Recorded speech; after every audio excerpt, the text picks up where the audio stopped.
Today we are going to discuss about electrochemistry.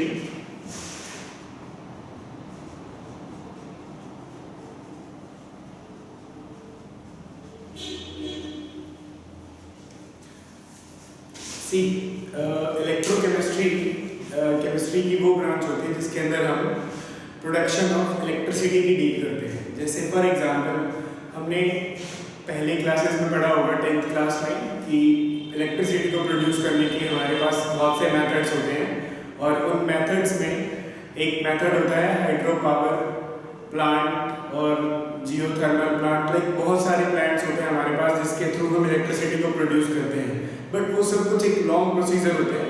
पर अगर हमें इलेक्ट्रिसिटी को शॉर्टेस्ट और सिंपलेस्ट तरीके से फॉर्म करना है तो electrochemistry is very useful for the production of electricity, because कि in electrochemistry we are doing the interconversion of chemical energy to electrical energy, and between chemical energy and electrical energy there is no intermediate. Like in case of hydropower plant हमने already पढ़ा हुआ है कि water पहले turbine पे गिरता है और फिर टरबाइन रोटेट होता है, और टरबाइन के रोटेट होने पर जो मैकेनिकल एनर्जी वहाँ पर एक एसी डायनामो लगा होता है जो क्या करता है मैकेनिकल एनर्जी को इलेक्ट्रिकल एनर्जी में कन्वर्ट करता है और उसके बाद फिर वो इलेक्ट्रिसिटी को प्रोड्यूस करता है। तो it will take some time as well as कि ये समय लेने के साथ साथ थोड़ा सा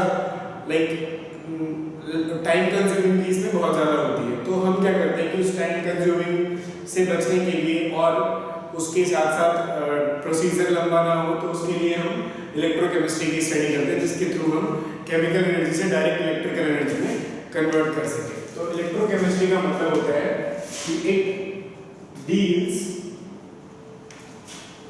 with the study of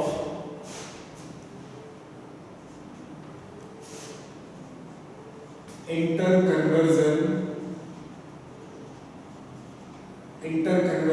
of electricity and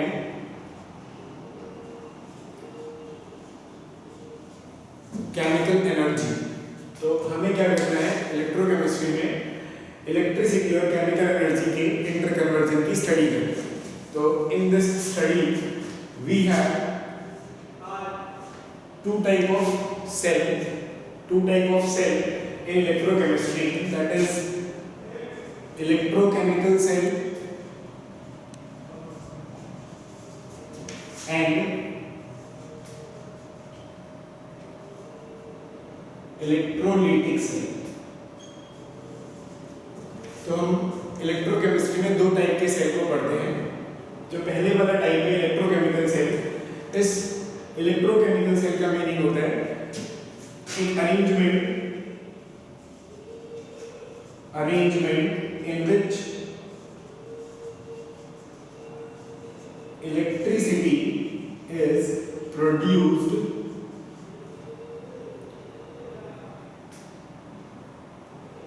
by chemical reaction.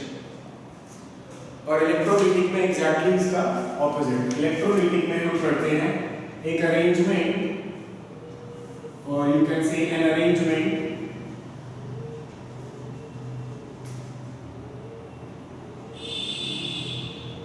in which in presence of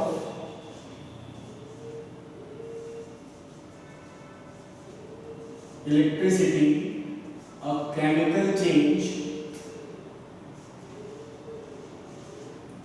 is occurs। मतलब इलेक्ट्रोकेमिकल में तो हम क्या करते हैं इलेक्ट्रिसिटी प्रोड्यूस करते हैं केमिकल रिएक्शंस के थ्रू, और इलेक्ट्रोलिटिक सेल में हम क्या करते हैं एक ऐसी अरेंजमेंट बनाते हैं जिसके अंदर इलेक्ट्रिसिटी के रिस्पेक्ट में केमिकल चेंज को लेकर लाया जाता है। तो this is the type of cell electrochemical cell and electrolytic cell. तो अब हम सबसे पहले स्टार्ट करेंगे इलेक्ट्रोकेमिकल सेल।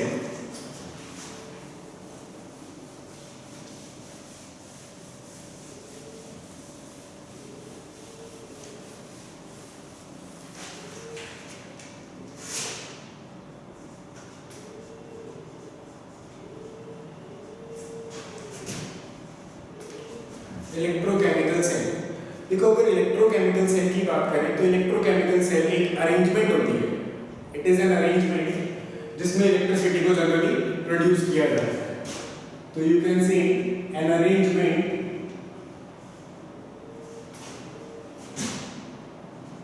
in which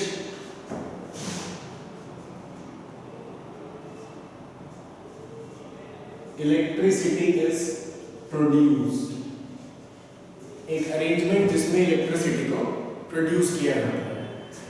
इस अरेंजमेंट में 3 कंपोनेंट्स होते हैं, 3 components. In this arrangement we have 3 type of components. The first one is oxidation half, the second one is reduction half, और third one is salt bridge. तो हमारे पास एक electrochemical cell के अंदर टोटल 3 कंपोनेंट होते हैं। First component is oxidation half, second component is reduction half, third component is salt bridge. One by one पहले discuss करेंगे, बट उससे पहले मैं आपको बता दूं किसी भी सेल के अंदर सिर्फ सिंगल हाफ कभी भी नहीं हो सकता है। अगर मैं बात करूं इस इलेक्ट्रोकेमिकल सेल की, तो इस इलेक्ट्रोकेमिकल सेल के अंदर ऑक्सीडेशन हाफ और रिडक्शन हाफ दोनों ही प्रेजेंट होंगे एक साथ, और इन दोनों को जोड़ने के लिए जो हमारे पास पार्ट आएगा उस कंपोनेंट को हम सॉल्ट ब्रिज बोलते हैं।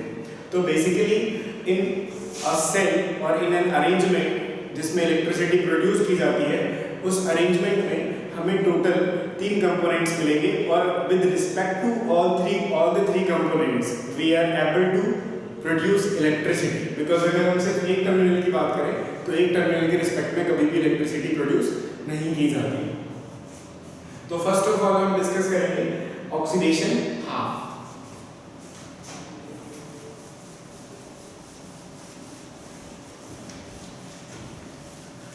देखिए ऑक्सीडेशन हाफ में क्या होता है,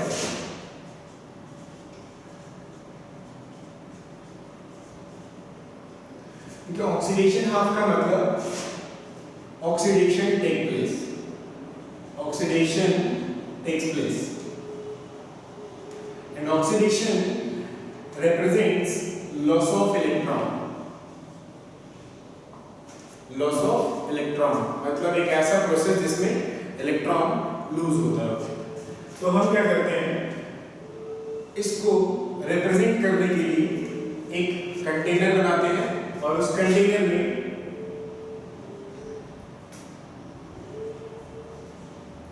हमने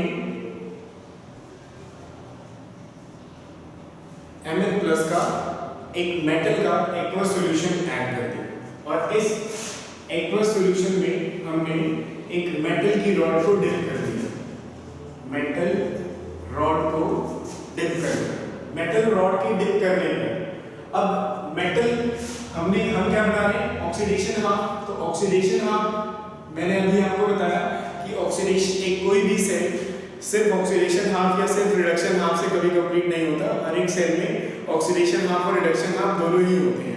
तो अभी हम सिर्फ ऑक्सीडेशन हाफ की बात कर रहे हैं, इसका मतलब ये इलेक्ट्रॉन लूज करेगा, ये जो इलेक्ट्रॉन लूज करेगा ये जाएगा, और ये किसके पास जाएगा, रिडक्शन हाफ के पास जाएगा, क्योंकि जो रिडक्शन हाफ होगा वो उस साइड गेन कर रहा होगा इलेक्ट्रॉन को, और उन दोनों को जब बाद में कनेक्ट कर दिया जाएगा तो दोनों को मिलाकर एक सॉल्ट ब्रिज बनेगा। उस सॉल्ट ब्रिज को के रिस्पेक्ट में हम क्या बोलते हैं कि एक इलेक्ट्रोकेमिकल सेल फॉर्म होता है। तो इन केस ऑफ ऑक्सीडेशन हाफ, ये मेटल रोड अगर ऑक्सीडेशन करता है तो इलेक्ट्रॉन को क्या करेगा, लूज करेगा, और अगर इलेक्ट्रॉन को ये लूज करेगा तो इलेक्ट्रॉन की जो डायरेक्शन होगी वो मेटल से बाहर जाती दिखाई देगी, और अगर मेटल से बाहर जाती दिखाई देगी तो जो ये मेटल होगा, ये मेटल Mn+ में चेंज होगा। तो यहाँ से मुझे एक चीज ऑब्जर्व होगी कि मास ऑफ मेटल डिक्रीजेस। जो मेटल हमने यहाँ पे लिया है एज एन इलेक्ट्रोड, इसका मास डिक्रीज हो रहा है, और concentration of Mn+ solution increases, और कंसंट्रेशन जो है Mn+ की वो बढ़ रही है। इसके बढ़ने से क्या होगा कि मेटल जो होगा वो चेंज होना शुरू होगा Mn प्लस के अंदर, Mn plus plus n times electron. This is the reaction at which oxidation takes place. जहाँ पे ऑक्सीडेशन होगा उस वहाँ पर इस टाइप की रिएक्शन होगी। तो इन रिएक्शंस के थ्रू हमें एक चीज ऑब्जर्व होगी कि ये इलेक्ट्रॉन को लूज करता जा रहा है और ये इसमें चेंज होता जा रहा है। तो इन दोनों के बीच में एक पोटेंशियल डेवलप होगा। हम पढ़ते हैं फिजिक्स में कि जहाँ पर भी चार्ज का डिफरेंस आता है तो वहाँ पर एक पोटेंशियल डेवलप होता है। तो हम यहाँ पे बोलेंगे कि ड्यू टू, नोट डाल के, due to difference between charge, a potential is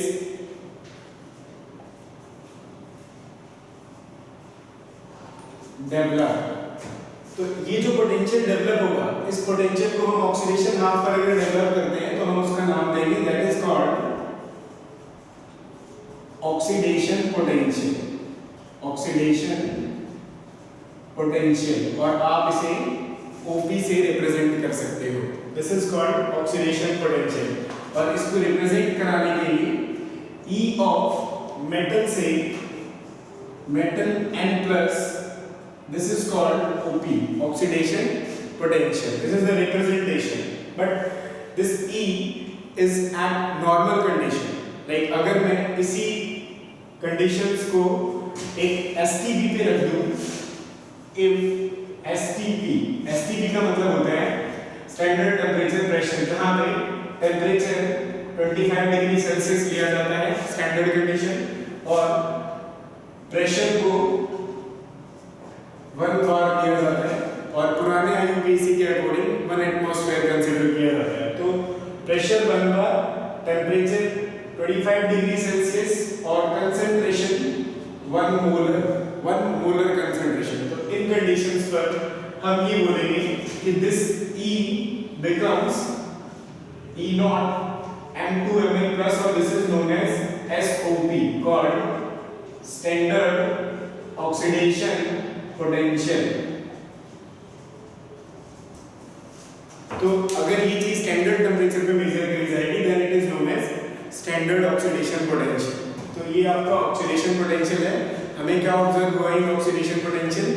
हमें ऑब्जर्व हुआ कि when metal electron starts the losing of loss of electron, then we are observing कि metal अपने mass को decrease कर रहा है, and due to decrement of mass, now metal changes into Mn plus aqueous solution, जिससे Mn plus aqueous solution की concentration बढ़ रही है। तो this is oxidation half cell।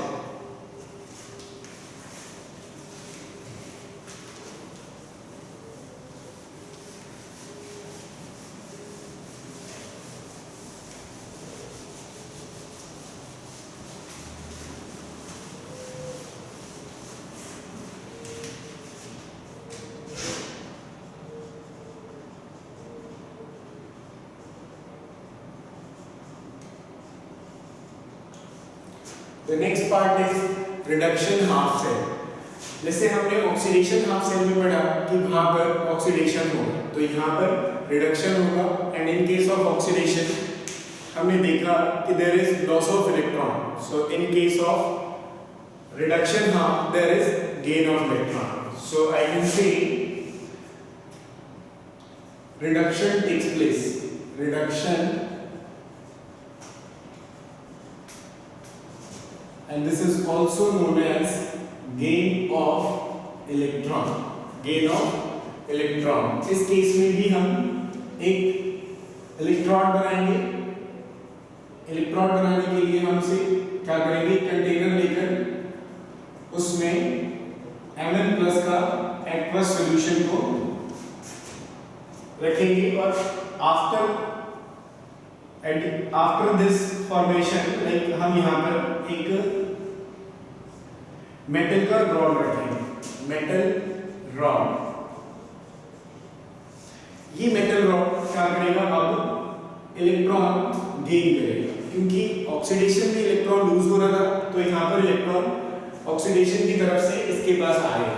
तो जब इस पार्ट पे इलेक्ट्रॉन आएगा तो उसकी वजह से इधर इलेक्ट्रॉन की नंबर्स बढ़ेंगे, और जैसे जैसे इलेक्ट्रॉन्स बढ़ते चले जाएंगे जो ये Mn प्लस सोल्यूशन होगा ये इस पे डिपॉजिट होना शुरू होगा। तो हमने ऑक्सीडेशन हाफ में ऑब्जर्व किया था कि इलेक्ट्रॉन लूज करने से मेटल चेंज हो रहा था Mn प्लस में और मेटल का मास डिक्रीज हो रहा था और सॉल्यूशन का कंसंट्रेशन इंक्रीज हो रहा था। यहाँ पे एग्जैक्टली इनवर्स होगा। यहाँ पर क्या होगा कि Mn प्लस कंसंट्रेशन डिक्रीज होगा और मास ऑफ मेटल इंक्रीज होगा। तो यहाँ पर भी इन दोनों के बीच में चार्ज का डिफरेंस आएगा और उस चार्ज के डिफरेंस की वजह से एक पोटेंशियल डेवलप होगा और उस पोटेंशियल को हम क्या नाम देंगे, रिडक्शन पोटेंशियल। तो once again same statement, due to difference between charge there is a development of potential and that potential is known as reduction potential और उसे हम रिप्रेजेंट करेंगे RT से। तो उसके लिए रिएक्शन क्या की जाएगी, वहां पर मेटल लूज कर रहा है, यहाँ पर इस मेटल के ऊपर Mn प्लस अपने आप को डिपॉजिट कर रहा है। तो इस केस में Mn प्लस इलेक्ट्रॉन्स लेकर मेटल में कन्वर्ट हो रहा है। तो इसकी जो रिएक्शंस का पोटेंशियल बनेगा वो कुछ इस तरीके से बनेगा, Mn plus 2m is equal to RT. This is called reduction potential. और सेम कंडीशन अगर STP पे ली जाए तो this becomes E naught Mn plus 2m called SRP, called standard reduction potential.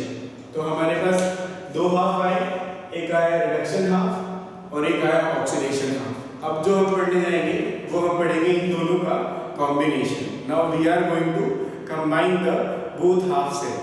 So the next topic is salt press.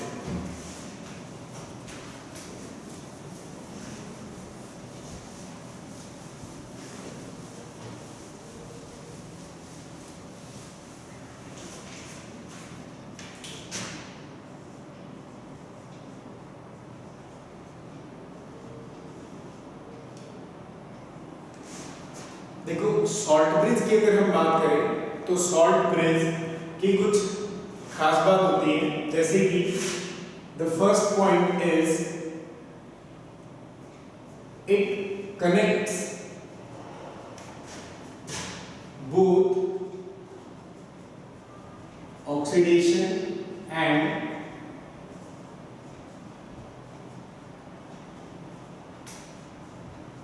Reduction half. ये oxidation और reduction half को connect करता है। This is the first point. Second point, it completes the internal circuit.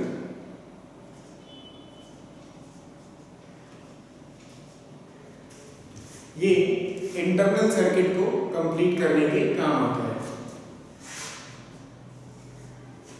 Third, it is an inverted U-tube। ये एक inverted U-tube होता है जिसमें in which salt and agar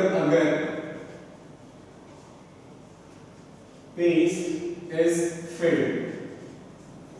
जिसमें हम क्या करते हैं, एक सॉल्ट और अगर का पेस्ट फिल करते हैं। सॉल्ट को हम जनरली यहाँ पर KCl और पेस्ट जो ये होता है अगर ये एक ऑर्गेनिक पेस्ट होता है, हम इसको यहाँ पे एज एन एक पेस्ट की तरह कंसीडर करते हैं कि ये जो पेस्ट होता है इन दोनों का मिक्सचर, इसको इन्वर्टेड U-tube में भरा जाता है। पढ़ेंगे इसके बारे में कि ऐसा क्यों होता है कि हम KCl को ही यूज करते हैं और अगर पेस्ट को ही यूज करते हैं। The fourth point is mobility, electron mobility of both cation and anion should be similar in salt। हम जो सॉल्ट फिल करेंगे U2 के अंदर, उस सॉल्ट के अंदर जो कैटायन और आयन होगा उसकी इलेक्ट्रॉन की मोबिलिटी सिमिलर होनी चाहिए। तो KCl में K+ और Cl का मोबिलिटी सिमिलर होता है। तो अगर आपसे कभी कोई पूछता है कि why KCl is used in salt bridge, the reason because their cation and anion both have similar electron mobility. Fifth part, it prevents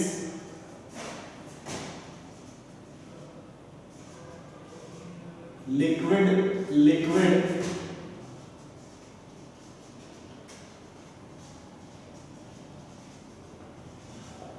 junction potential.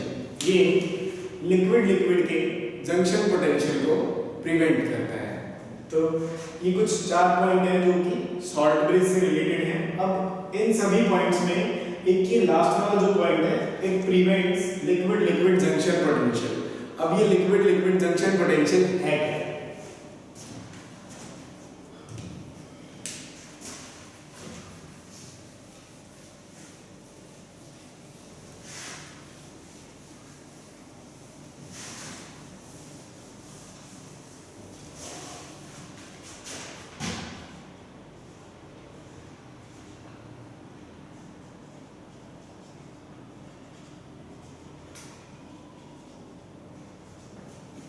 देखो, लिक्विड जंक्शन पोटेंशियल का मीनिंग होता है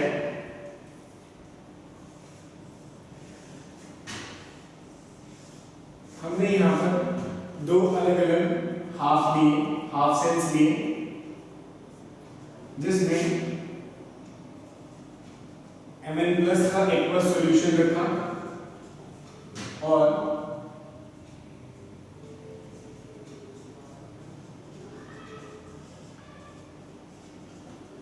इसमें भी Mn+ का एक्वस सॉल्यूशन लिखा।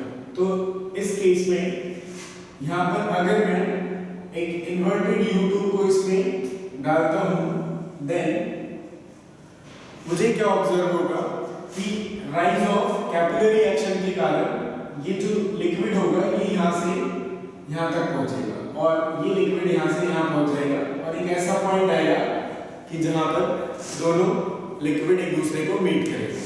तो अगर ऐसा होता है तो in this case we will observe different charge concentration. Like यहाँ पर जो मेटल का एक्वस सॉल्यूशन होगा वो कोई और होगा, वहां पर कोई और होगा। सपोज एक जिंक का है, दूसरा कॉपर का है, दोनों की अलग अलग कंसेंट्रेशन और अलग अलग चार्ज की प्रॉपर्टी होने की वजह से यहाँ पर एक पोटेंशियल डेवलप होगा। उस पोटेंशियल को हम एक नाम देंगे लिक्विड जंक्शन पोटेंशियल, जो कि ये लिक्विड जंक्शन पोटेंशियल इस इंटरनल सर्किट इलेक्ट्रोकेमिकल सेल के लिए बहुत ही ज्यादा हार्मफुल होता है। तो हम इस लिक्विड जंक्शन पोटेंशियल से बचने के लिए इसमें हम क्या करते हैं कि सॉल्ट फिल कर देते हैं। इसमें सॉल्ट प्लस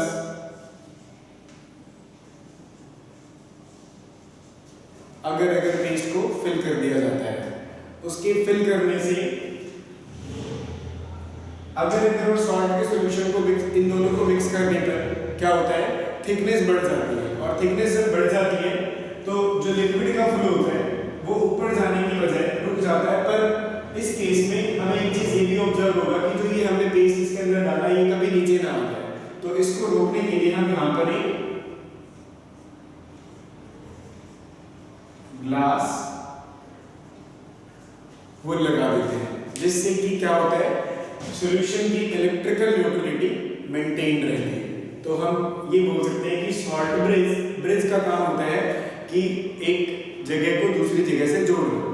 तो एक हाफ सेल को दूसरे हाफ सेल से जोड़ने के लिए हमने एक सॉल्ट ब्रिज का यूज किया और उस सॉल्ट ब्रिज में जो हमने पेस्ट ऐड किया, उस पेस्ट को ऐड करने का रीजन था कि वो लिक्विड के जंक्शन पोटेंशियल को रोके और उससे सर्किट डिस्ट्रॉय ना हो। तो this is the function of salt bridge.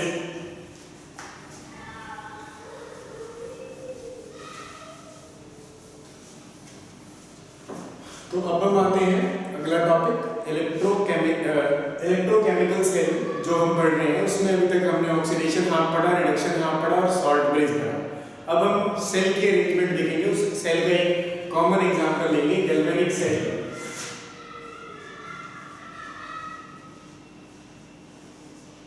Galvanic cell जिसमें जिंक और कॉपर को यूज करेंगे एज एन इलेक्ट्रॉन, जिसमें से zinc is more reactive metal, और मेटल जितना ज्यादा रिएक्टिव होगा, मेटल जितना ज्यादा रिएक्टिव होगा, उस केस में हमें क्या ऑब्जर्व होगा कि उसकी इलेक्ट्रॉन लूज करने की टेंडेंसी ज्यादा होगी। मतलब tendency of loss of electron is more, और कॉपर यहां पर इलेक्ट्रॉन को गेन करने का काम करेगा। तो इलेक्ट्रॉन की डायरेक्शन कैसी होगी? जिंक से कॉपर की तरफ। तो इस सेल को कंस्ट्रक्ट करते हैं। कंस्ट्रक्शन के लिए यहां पर हम ऑब्जर्व करेंगे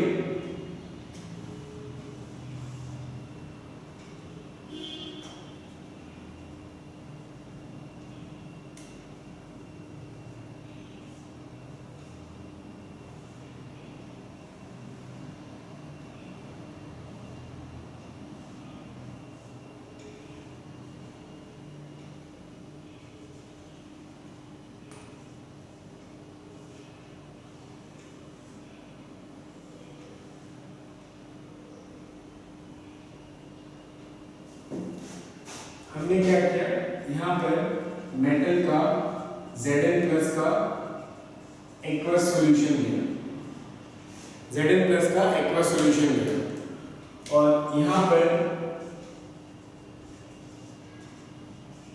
Cu2+ का एक्वस सॉल्यूशन लिया, और ये जिंक रॉड होगा और ये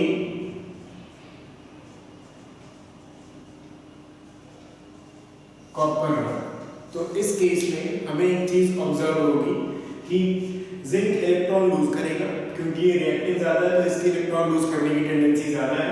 ये इलेक्ट्रॉन लूज करेगा, ये इलेक्ट्रॉन लूज करता रहेगा और ये चेंज होता रहेगा Mn+ में, जैसा कि हमने ऑक्सीडेशन हाफ में पढ़ा, और इधर इलेक्ट्रॉन बढ़ते रहेंगे, जिसकी वजह से ये Mn+ इस मेटल की तरफ अट्रैक्ट होगा, और जिससे कि इसके ऊपर एक नेगेटिव चार्ज आएगा। इस नेगेटिव चार्ज के आने की वजह से हम इसे एक नाम देते हैं कैथोड, और this is known as anode,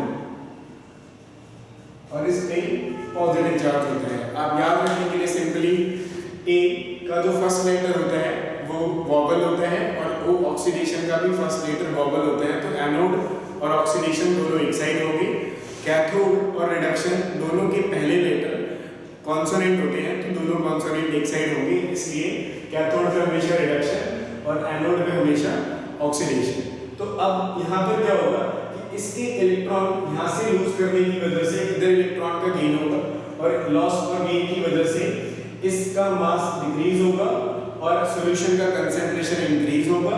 उधर इस सॉल्यूशन का कंसंट्रेशन डिक्रीज होगा, कॉपर का मास इंक्रीज होगा, और due to this we will observe a transfer of electron, and due to transfer of electron there is development of a potential, and that potential is known as cell potential, because अब हम एक पूरे complete cell की बात कर रहे हैं। तो उस cell potential की जो वैल्यू होगी वो दोनों हाफ का कॉम्बिनेशन होगा। तो मैं बोल सकता हूँ कि ये जो ऑक्सीडेशन पोटेंशियल है ये कुछ इस तरीके से होगा, E of Zn से Zn2 पॉजिटिव, और दिस इज OP, और E of Cu2 पॉजिटिव से Cu, दिस इज Rp, और इन दोनों का जो कॉम्बिनेशन होगा, their combination is known as cell potential, और सेल पोटेंशियल की जो वैल्यू होगी वो इक्वल होगी E of OP+ E of